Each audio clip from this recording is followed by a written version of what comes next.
नमस्ते प्यारे बच्चों, आप देख रहे हैं मेरे साथ विद्यालय शिक्षा विभाग हरियाणा द्वारा एडुसेट पर प्रसारित कार्यक्रम। और आज इस कार्यक्रम में मैं आपको सुनाने जा रही हूँ एक बहुत ही दिलचस्प और जानकारी परक कहानी। यूँ तो आपने बहुत सारी कहानियाँ सुनी होंगी, परंतु मेरी कहानी उन सब से अलग है। आप सोच रहे होंगे कैसे?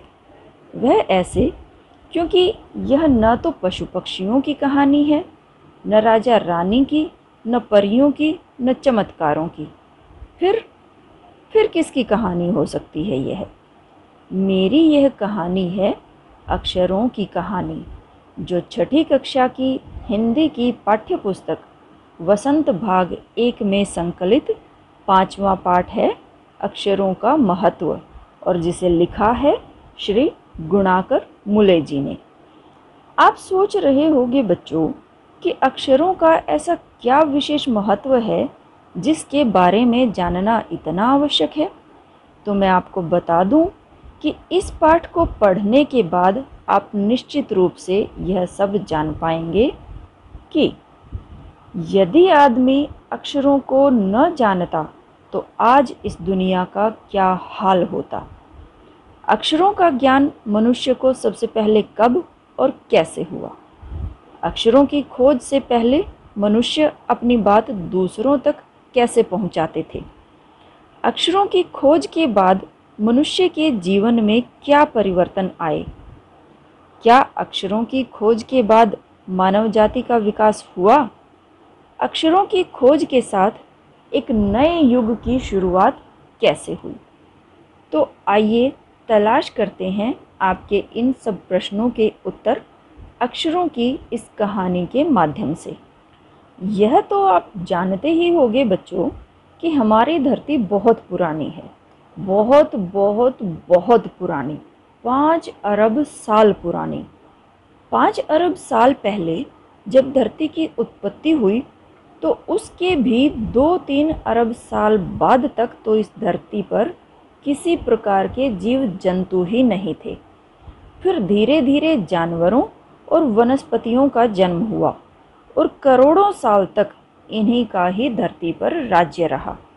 उसके बाद जाकर आदमी ने इस धरती पर जन्म लिया, कोई 5 लाख साल पहले, और तब जाकर धीरे धीरे उसका विकास हुआ। उसके बाद अब से कोई 10,000 साल पहले आदमी ने गांवों को बसाना शुरू किया। फिर उसने खेती शुरू की। इसके बाद उसने पहले पत्थर के औजार बनाए, फिर तांबे और कांसे के। जैसे जैसे मानव विकास करता गया, उसे भावों की अभिव्यक्ति के लिए माध्यम की आवश्यकता अनुभव हुई। इसके लिए पहले उसने चित्रों का प्रयोग किया, जैसे आदमियों, पशुओं, पक्षियों के चित्र। फिर इन चित्र संकेतों के बाद भाव संकेत अस्तित्व में आए, जैसे एक छोटे वृत्त के चहुं ओर किरणों की द्योतक रेखाएं खींचने पर वह सूरज का चित्र बन जाता था। बाद में यही चित्र ताप और गर्मी का सूचक बन गया, यानी जब भी गर्मी या ताप के बारे में कोई बात होती तो इसी भाव संकेत का प्रयोग होने लगा, और इस प्रकार अनेक भाव संकेत अस्तित्व में आए। इन चित्र संकेतों और भाव संकेतों के भी बाद में अक्षरों की खोज हुई। और जानते हो बच्चों, अक्षरों की खोज का यह सिलसिला कब से शुरू हुआ? मुश्किल से 6,000 साल पहले, केवल 6,000 साल पहले। और अब शुरुआत होती है एक नए युग की, अक्षरों की खोज के साथ। यदि अक्षर न होते तो आपकी यह पुस्तक भी न होती। इस संसार में हर रोज़ हजारों की संख्या में समाचार पत्र, पत्रिकाएं, पुस्तकें छपती हैं, और इन सब के मूल में है अक्षर। तो आप कल्पना करके देखो बच्चों कि यदि आदमी अक्षरों को न जानता तो आज इस दुनिया का क्या हाल होता। पुराने ज़माने के लोग यह सोचते थे कि अक्षरों की खोज ईश्वर ने की है, लेकिन ऐसा नहीं है।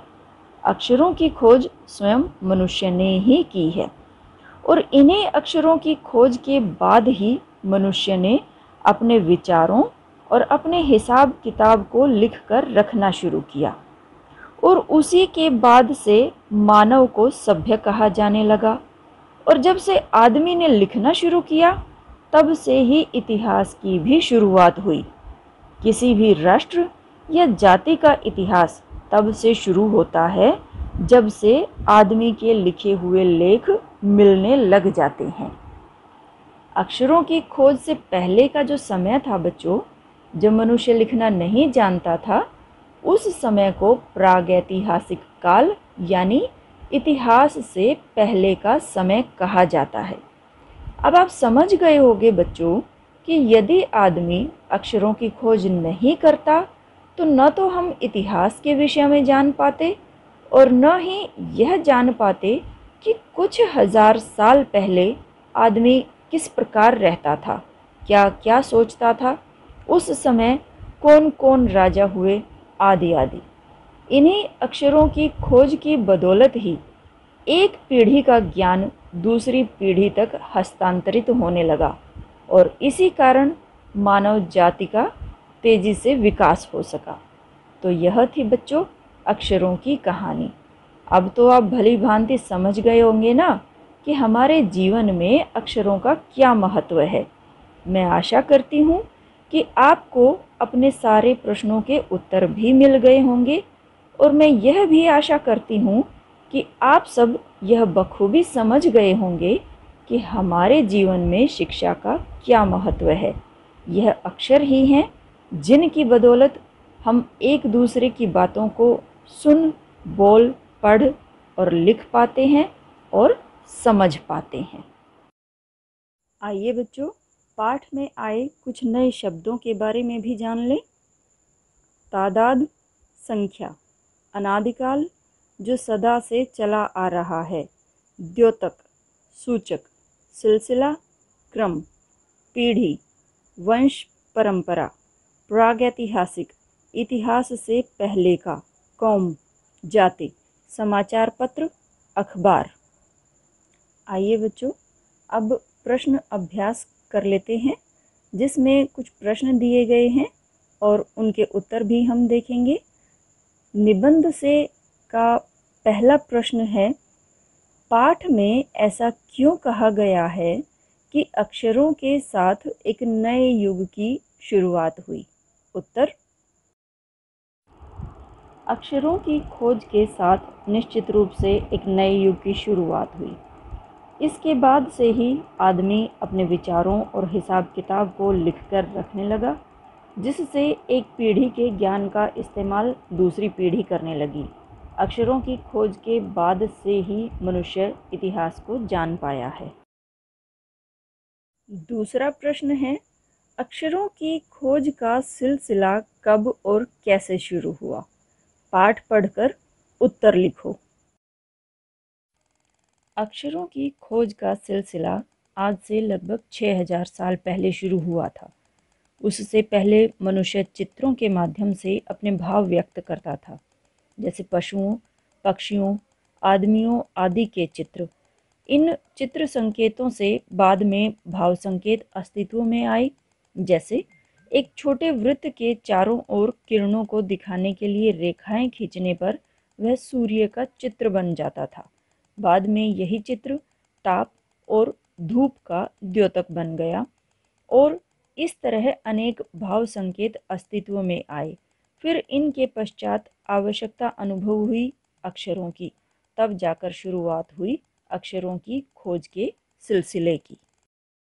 तीसरा प्रश्न है, अक्षरों के ज्ञान से पहले मनुष्य अपनी बात को दूर दराज के इलाकों तक पहुंचाने के लिए किन किन माध्यमों का सहारा लेता था?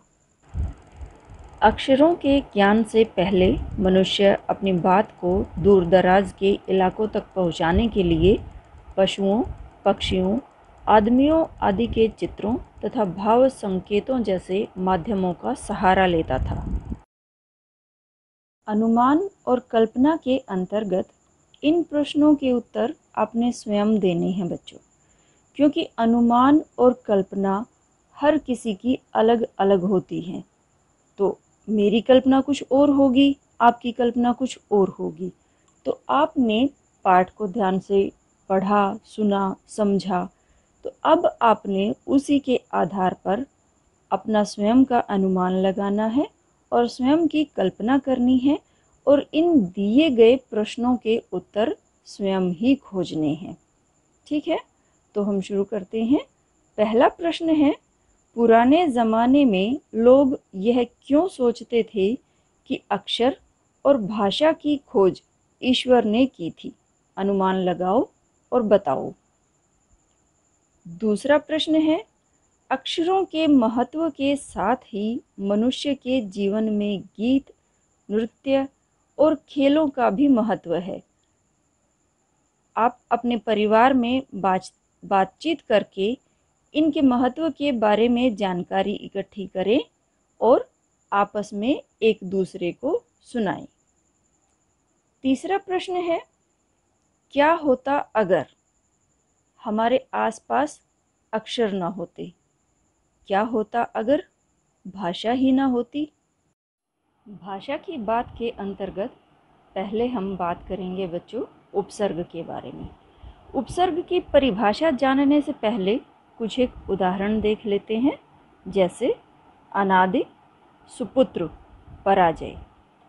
इन शब्दों को ध्यानपूर्वक देखने पर आप पाएंगे कि यह सभी शब्द मूल शब्द में कुछ अन्य शब्दांश जुड़ने पर बने हैं। जैसे अनादि शब्द को यदि आप देखें तो आप पाएंगे कि इसमें अन और आदि शब्द जुड़े हुए हैं, जिनमें से आदि शब्द मूल शब्द है जिसमें अन उपसर्ग लगा है। इसी प्रकार सुपुत्र शब्द में पुत्र मूल शब्द है और सु उपसर्ग जुड़ा हुआ है। और अगर पराजय में आप देखें तो पराजय में मूल शब्द जय है और परा शब्दांश जुड़ा हुआ है। तो तीनों ही उदाहरणों में आपने देखा कि मूल शब्द के शुरू में कुछ शब्दांश जुड़े हुए हैं। इन्हीं शब्दांशों को उपसर्ग कहते हैं। अब इसकी परिभाषा देख लेते हैं, जिससे यह बात और स्पष्ट हो जाएगी। जो शब्दांश शब्दों के पहले जुड़कर उनका अर्थ बदल देते हैं वे उपसर्ग कहलाते हैं। जैसे आपने देखा, अनादि शब्द में आदि शब्द का अर्थ है शुरुआत या प्रारंभ। इसमें अन उपसर्ग जुड़ने से इसका अर्थ बिल्कुल ही बदल गया। अनादि का अर्थ हो गया जिसकी कोई शुरुआत या आदि न हो। इसी प्रकार सुपुत्र में देखिए, सुपुत्र में सु का अर्थ है अच्छा और पुत्र का अर्थ है बेटा। इस प्रकार सुपुत्र का अर्थ हुआ अच्छा बेटा। पराजय शब्द को देखते हैं। पराजय शब्द में परा उपसर्ग का अर्थ है विपरीत और जय शब्द का अर्थ है जीत। लेकिन दोनों शब्दों को जब एक साथ मिलाया गया तो नया शब्द जो पराजय बना उसका अर्थ बिल्कुल ही अलग हो गया और उसका अर्थ हो गया हार, यानी हार जाना। अब मैं आपको कुछ शब्द दे रही हूँ जिन्हें आपने उनके उपसर्गों और मूल शब्दों को अलग अलग करके लिखना है। असफल, अनुचित, अपरिचित, अदृश्य, अनावश्यक, अनिच्छा, अभिमान, अवगुण, नियम, प्रयोग। भाषा की बात के इस दूसरे भाग में हम बात करेंगे बच्चों संख्यावाचक विशेषण और परिमाणवाचक विशेषण की। परंतु इनके बारे में जानने से पहले आपको विशेषण के बारे में भी मालूम होना चाहिए कि विशेषण किसे कहते हैं। तो पहले वही देख लेते हैं। विशेषण क्या होते हैं? संज्ञा या सर्वनाम शब्दों की विशेषता बताने वाले शब्दों को विशेषण कहते हैं और यह 4 प्रकार के होते हैं। गुणवाचक विशेषण संख्यावाचक विशेषण, परिमाणवाचक विशेषण और सार्वनामिक विशेषण। तो चलिए अब बात करते हैं पहले संख्यावाचक विशेषण की। पहले कुछ उदाहरण देखते हैं बच्चों। पहला उदाहरण है, हमारी धरती लगभग 5 अरब साल पुरानी है। दूसरा, कोई 10,000 साल पहले आदमी ने गांवों को बसाना शुरू किया। दोनों ही वाक्यों में रेखांकित शब्द 5 अरब और 10,000, ये दोनों शब्द साल शब्द की विशेषता बता रहे हैं। यहाँ साल जो शब्द है बच्चों, वह संज्ञा है। संख्यावाचक विशेषण का प्रयोग उन्हीं चीज़ों के लिए होता है जिन्हें गिना जा सकता है, और इन दोनों ही वाक्यों में सालों की संख्या दी हुई है। पहले में 5 अरब और दूसरे में 10,000, इसलिए यहाँ संख्यावाचक विशेषण है। अतः हम कह सकते हैं कि जो शब्द संज्ञा या सर्वनाम की संख्या संबंधी विशेषता का बोध कराते हैं, उन्हें संख्यावाचक विशेषण कहते हैं। जैसे कुछ और उदाहरण भी देख लेते हैं। 2 कमीज़ें, बहुत बच्चे, 4 पुस्तकें। यहाँ पर पहले उदाहरण में 2 शब्द जो है वो कमीज़ों की संख्या बता रहा है कि कमीज़ें कितनी हैं, 2 हैं। बहुत बच्चे, बच्चे कितने हैं, बहुत हैं। यहाँ आप सोच रहे होंगे कि बच्चों की संख्या तो नहीं दी हुई, लेकिन जितने भी हैं, बहुत हैं, कम हैं, उनको गिना जा सकता है। इसलिए बहुत बच्चे शब्द हम इसके किस में गिनेंगे, हम इसको किस में रखेंगे, संख्यावाचक विशेषण में। 4 पुस्तकें, पुस्तकों की संख्या दी हुई है 4। तो यह उदाहरण तो हमने देखे कि जिन चीज़ों को गिना जा सकता है, यानी गिनी जा सकने वाली चीज़ों के। लेकिन बहुत सारी चीज़ें बच्चों ऐसी भी होती हैं जिन्हें गिना नहीं जा सकता, उन्हें हम मापतोल के शब्दों में प्रयोग करते हैं। उन चीज़ों के साथ जिनको हम गिन नहीं सकते, उनके साथ मापतोल संबंधी शब्दों का हम प्रयोग करते हैं। जैसे 1 किलो चीनी, 5 मीटर कपड़ा, 3 लीटर दूध आदि। ऐसे और बहुत सारे उदाहरण हो सकते हैं। यहाँ पर पहले उदाहरण में 1 किलो चीनी शब्द की विशेषता बता रहा है, 5 मीटर कपड़ा शब्द की और 3 लीटर दूध शब्द की विशेषता बता रहे हैं। उपर्युक्त तीनों उदाहरणों में चीनी, कपड़ा और दूध तीनों ही संज्ञा शब्द हैं। यहाँ आप देख रहे होंगे कि मापतोल की बात की जा रही है, न कि संख्या की। अतः यहाँ पर कौन सा विशेषण होगा, परिमाणवाचक विशेषण। अब इसकी परिभाषा देख लेते हैं। वे शब्द जो संज्ञा या सर्वनाम की मापतोल संबंधी विशेषता को प्रकट करते हैं, उन्हें परिमाणवाचक विशेषण कहते हैं। अब इस अभ्यास को आपने स्वयं करना है बच्चों। दिए गए बॉक्स में से संख्या और मापतोल संबंधी उचित शब्द छांटकर दिए गए रिक्त स्थानों में आपने भरने हैं। आशा करती हूँ बच्चों आपको यह पाठ भली भांति समझ में आ गया होगा। किसी अन्य विषय के साथ जल्द ही आपसे फिर मुलाकात होगी। तब तक के लिए धन्यवाद।